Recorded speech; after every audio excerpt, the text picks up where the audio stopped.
সবাইকে আসসালামু আলাইকুম। সুপ্রিয় শিক্ষার্থীবৃন্দ, আশা করছি তোমরা ভালো আছো, সুস্থ আছো।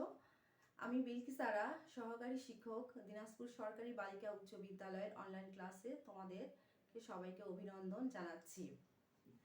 শিক্ষার্থীবৃন্দ, আজকে আমি ষষ্ঠ শ্রেণীর বাংলা প্রথম পত্র চারুপাঠ বিষয়ের মিনু গল্পটি পড়াবো।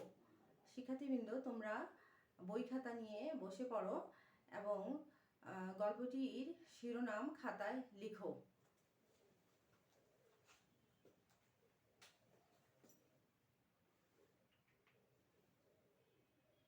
মিনু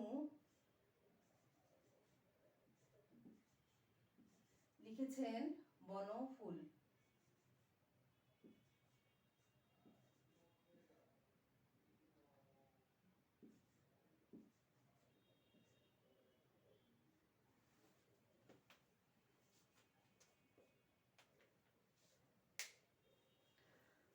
মিনু গল্পটির পাঠের উদ্দেশ্য হচ্ছে বিশেষ চাহিদা সম্পন্ন মানুষের প্রতি মমত্ববোধ জাগ্রত করা।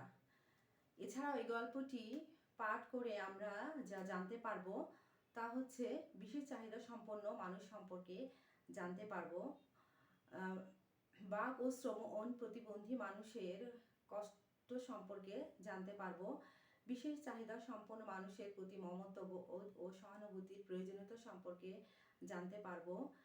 এছাড়া বিশেষ চাহিদা সম্পন্ন মানুষের কল্পিত জগৎ সম্পর্কে অনুধাবন করতে পারবো। প্রিয় শিক্ষার্থীবৃন্দ,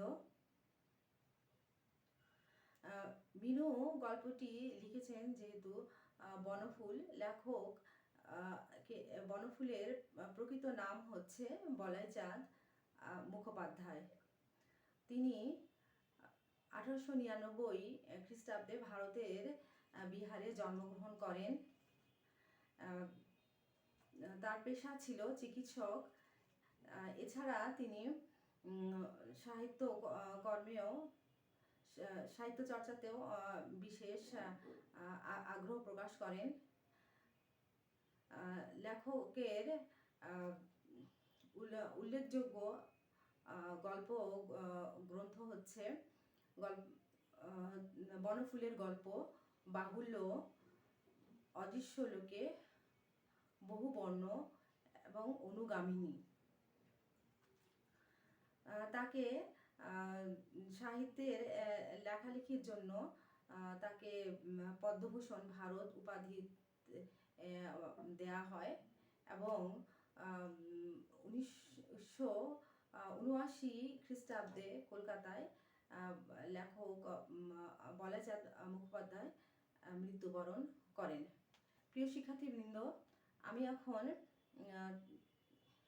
বলাই চাঁদ মুখোপাধ্যায়ের জীবনী বলে লিখছি, তোমরা সবাই খাতায় লিখে নাও।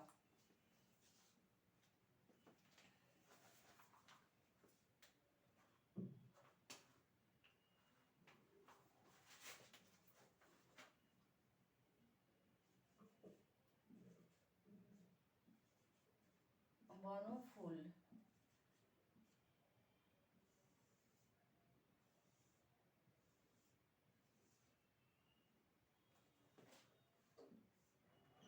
প্রকৃত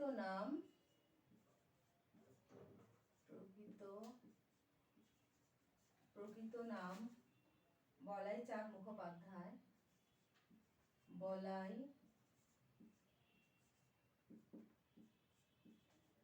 চাঁদ মুখোপাধ্যায়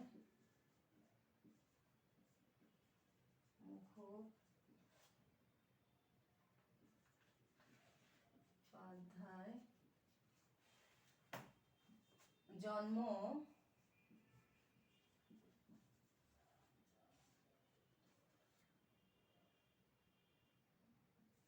1899 খ্রিস্টাব্দে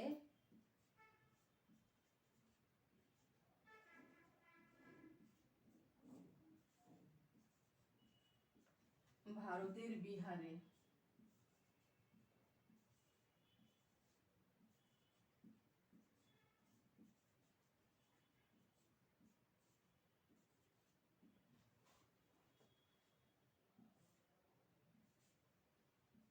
পেশা চিকিৎসক। তিনি চিকিৎসক ছিলেন।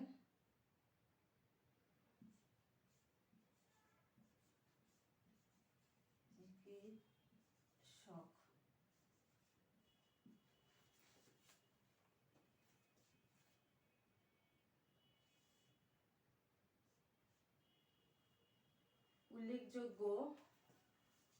উল্লেখযোগ্য গল্পগুলো হচ্ছে গল্প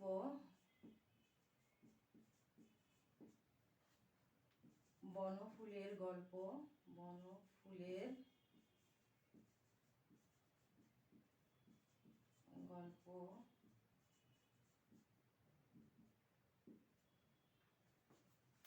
বাহুল্য,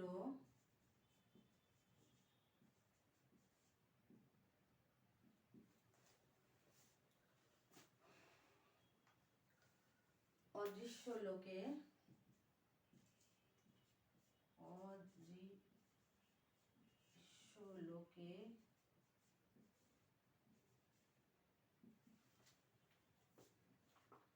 বহু বর্ণ,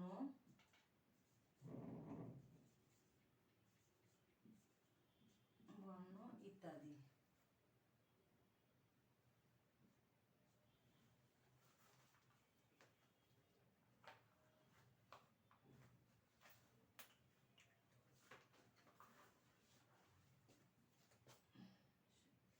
সম্মাননা,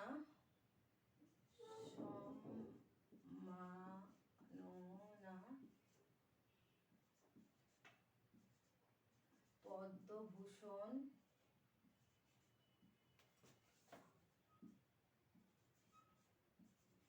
ভারত উপাধি দেয়া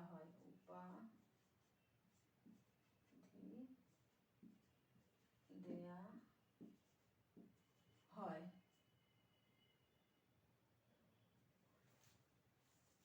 এবং লেখক মৃত্যুবরণ করেন 1979 খ্রিস্টাব্দে কলকাতায়।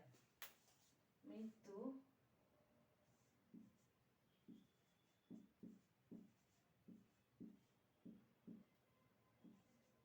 1979 খ্রিস্টাব্দে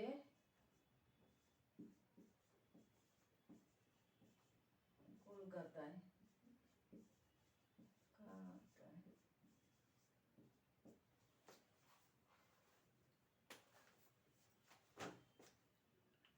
শিক্ষার্থীবৃন্দ, আমি মিনু গল্পটির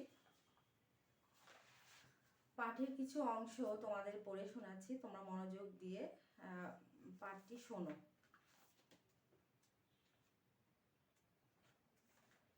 মিনু লিখেছেন বনফুল। মা মরা মেয়ে মিনু, বাবা জন্মের আগেই মারা গেছে।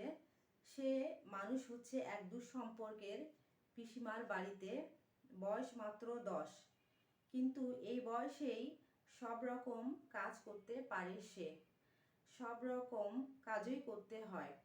লোকে অবশ্য বলে যোগিন বসাক মহৎ লোক বলেই অনাথ বোবা মেয়েটাকে আশ্রয় দিয়েছেন। মহৎ হয়ে সুবিধাই হয়েছে যোগেন বসাকের। পেট ভাতায় এমন সর্বগুণান্বিতা 24 ঘন্টার এক চাকরানি পাওয়া শক্ত হতো তার পক্ষে। বোবা হওয়াতে সুবিধা হয়েছে নীরবে কাজ করে। মিনু শুধু বোবা নয়, ঈষৎ কালাও। অনেক চেঁচিয়ে বললে তবে শুনতে পায়। সব কথা শোনার দরকারও হয় না তার। ঠোঁট নাড়া আর মুখের ভাব দেখেই সব বুঝতে পারে। এছাড়া তার আর একটা ষষ্ঠ ইন্দ্রিয় আছে, যার সাহায্যে সে এমন সব জিনিস বুঝতে পারে, এমন সব জিনিস মনে মনে সৃষ্টি করে সাধারণ বুদ্ধিতে যার মানে হয় না। মিনুর জগৎ চোখের জগৎ, দৃষ্টির ভিতর দিয়েই সৃষ্টিকে গ্রহণ করেছে সে। শুধু গ্রহণ করেনি, নতুন রূপে নতুন রং আরোপ করেছে তাতে। খুব ভরে ওঠে সে। ভোর 4টের সময় উঠেই দেখতে পায় পূর্ব আকাশে দপদপ করে জ্বলছে শুকতারা। পরিচিত বন্ধুকে দেখলে মুখে যেমন মৃদু হাসি ফুটে ওঠে, তেমনি হাসি ফুটে ওঠে মিনুর মুখেও। মিনু মনে মনে বলে, সই, ঠিক সময়ে উঠেছ দেখছি।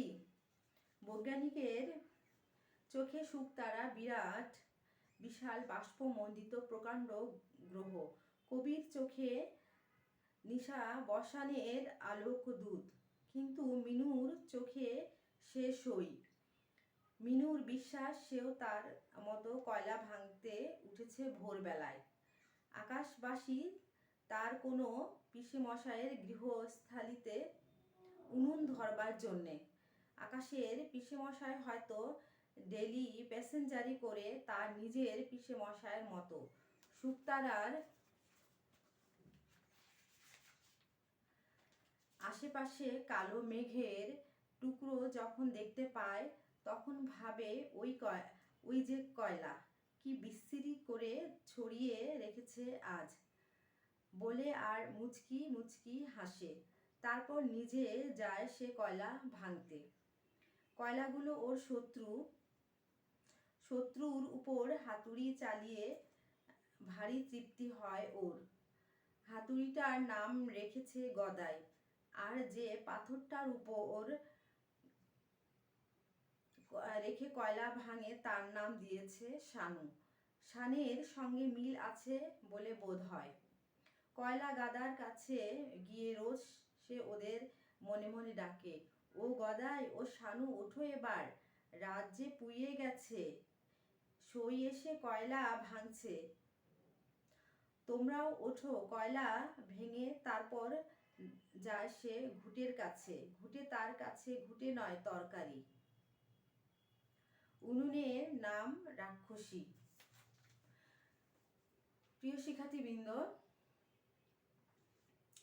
এই গল্পটির কিছু অংশ আমি তোমাদেরকে পড়ে শোনালাম। গল্পটির বিষয়বস্তু আলোচনা করলে আমরা বুঝতে পারি, তা হলো যে বিচিত্র মানুষের সমন্বয়ে গড়ে উঠেছে আমাদের এই সমাজ। কেউ সুস্থ, আবার কেউ সুস্থ নয়। ছোটবেলায় মিনু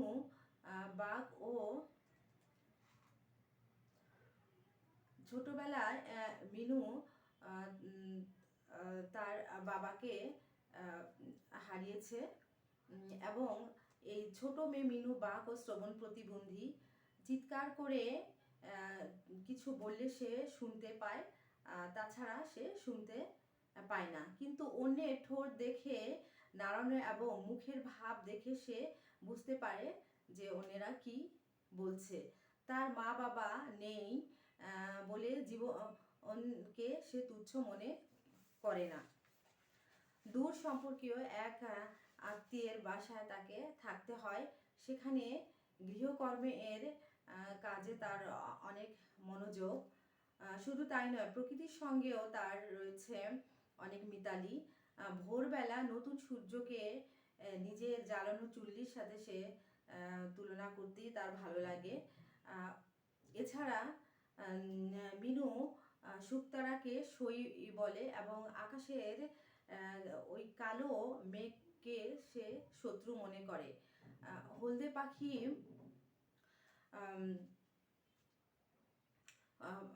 পাখি দেখে তার মনে হয়, তার মনে পুলক জাগে, এবং পাশের বাসায় কোনো এক প্রবাসী পিতার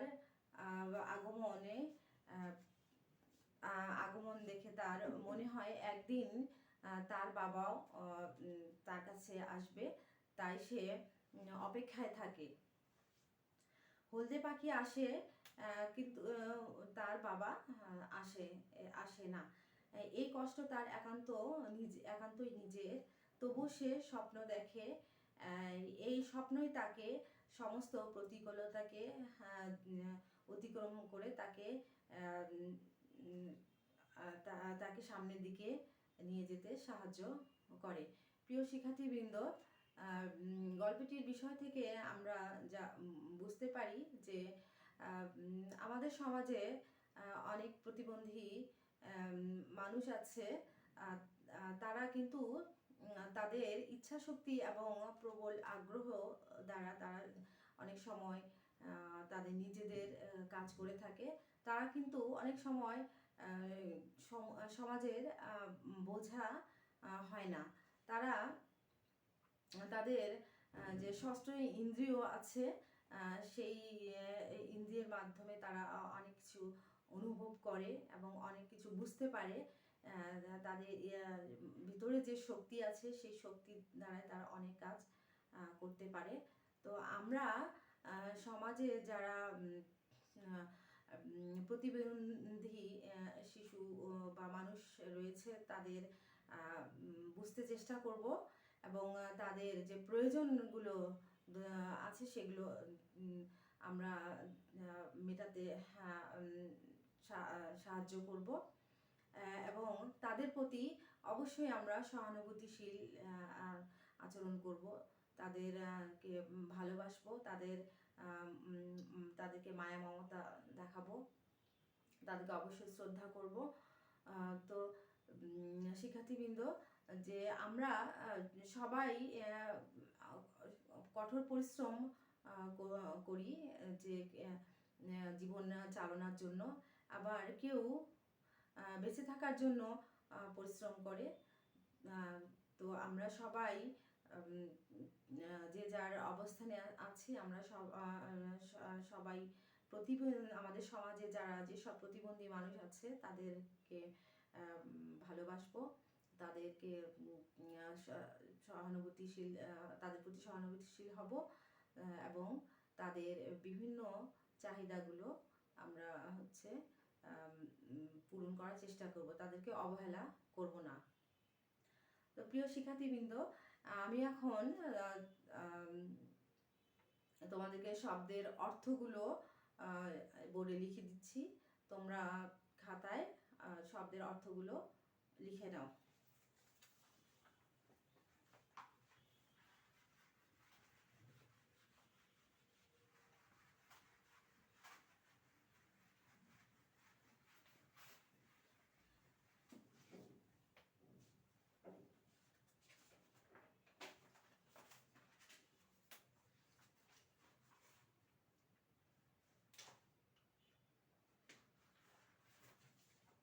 শব্দার্থ: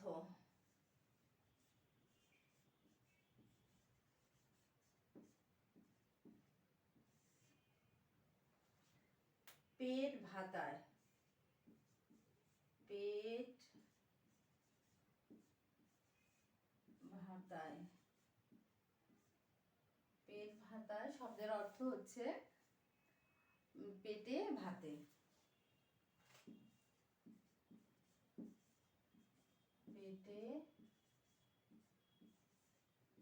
ভাতে। কালা, কালা শব্দের অর্থ কি? কালা শব্দের অর্থ হচ্ছে বধির।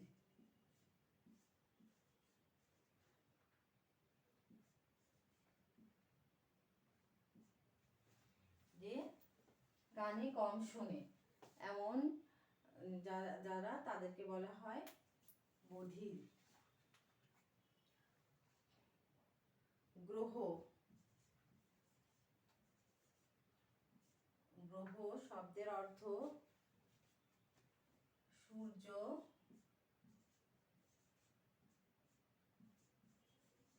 প্রদক্ষিণ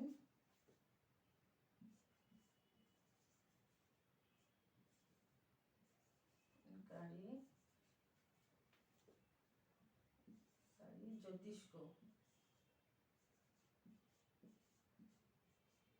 জ্যোতিষ্ক।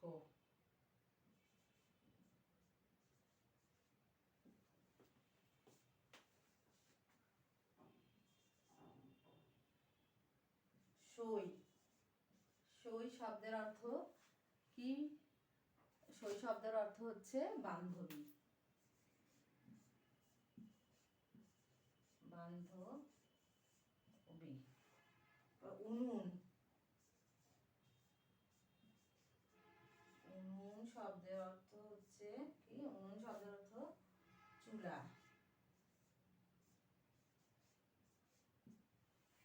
এরপরে খিড়কি,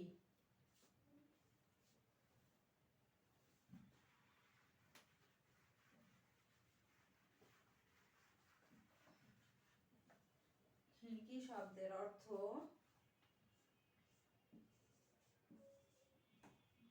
খিড়কি। খিড়কি শব্দের অর্থ বাড়ির পেছনে ছোট দরজা। বাড়ির পেছনের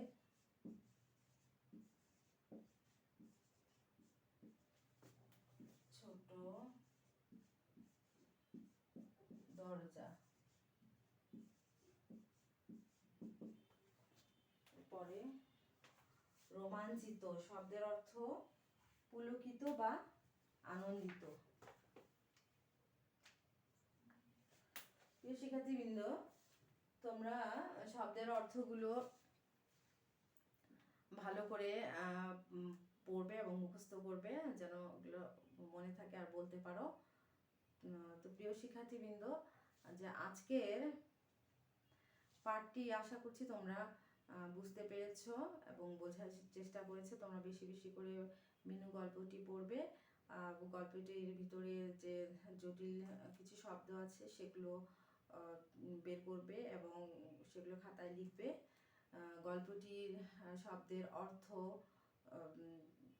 সেগুলো ভালো করে মুখস্থ করবে এবং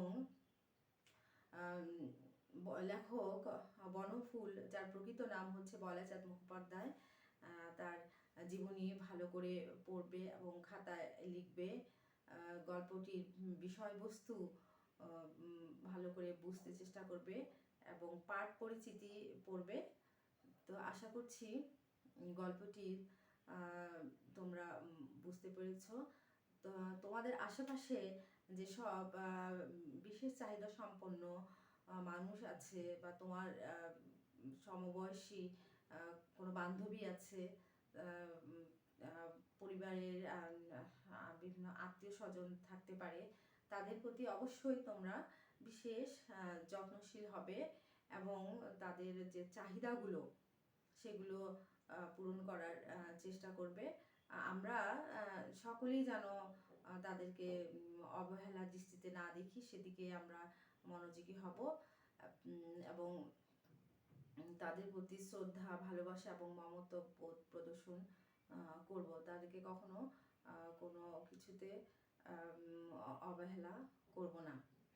কারণ পরিবার থেকেই মানুষ সব কিছু চাহিদা পেয়ে থাকে। যেসব শিশু অবহেলিত, তারা হচ্ছে বিভিন্ন চাহিদা পূরণে তারা ব্যর্থ হয় বা বঞ্চিত হয়, বা আমরা সেদিকে বিশেষ দৃষ্টি রাখবো। প্রিয় শিক্ষার্থীবৃন্দ, আশা করছি পাঠটি তোমাদের বোঝাতে চেষ্টা করেছি, তোমরা বুঝতে পেরেছো।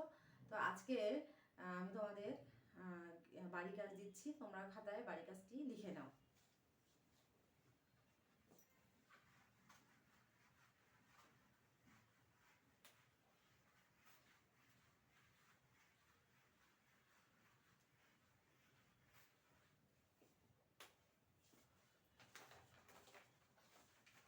আমি তোমাদেরকে বাড়ির কাছে একটি প্রশ্ন দিচ্ছি।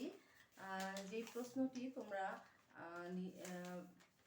ভালো করে দেখে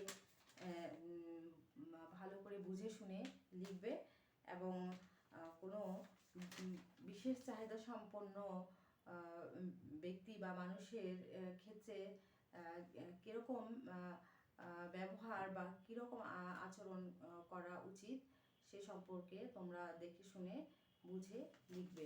তো শিক্ষার্থীবৃন্দ, তোমরা খাতায় বাড়ি কাজটি লিখে নাও।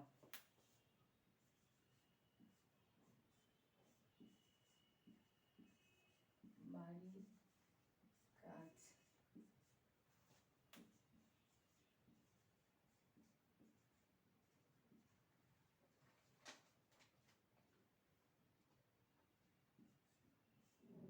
বিশেষ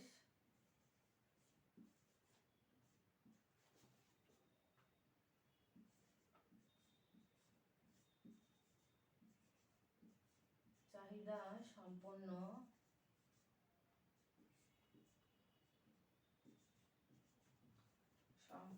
শিশুদের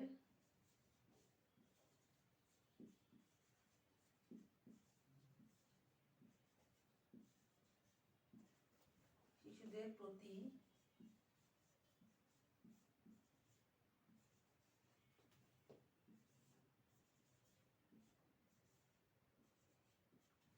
কিভাবে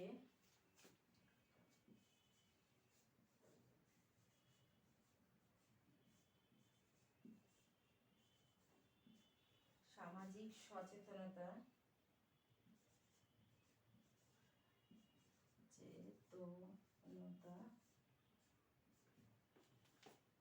সৃষ্টি করা যায়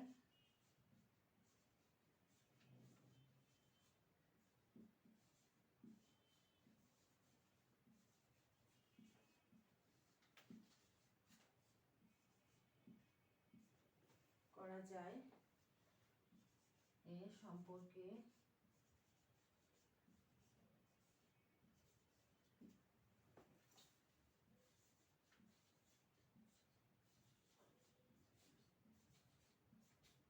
তোমার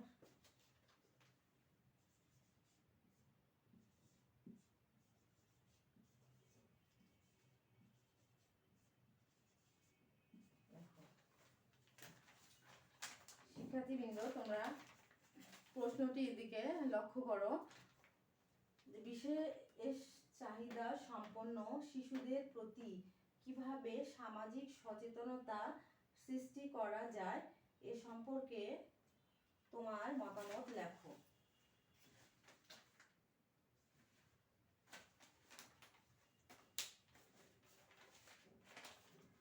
তোমরা বিশেষ চাহিদা সম্পন্ন যেসব শিশু ওরা আমাদের সমাজে রয়েছে তাদের সম্পর্কে কিভাবে সামাজিক সচেতনতা সৃষ্টি করলে